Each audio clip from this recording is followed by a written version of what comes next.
Dahil naghirap si Kristo sa katawang tao niya, dapat ay handa rin kayong maghirap, sapagkat hindi na gumagawa ng kasalanan ang taong nagtitiis ng hirap.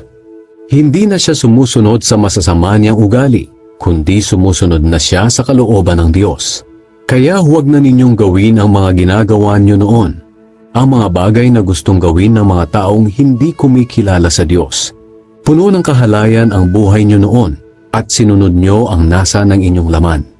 Palagi kayong nagtitipon-tipon para mag-inuman at gumagawa ng mga bagay na kahiya-hiya. At sa pagsamba ninyo sa inyong mga Diyos-Diyosan, kung ano-ano pang masasamang bagay ang ginagawa ninyo.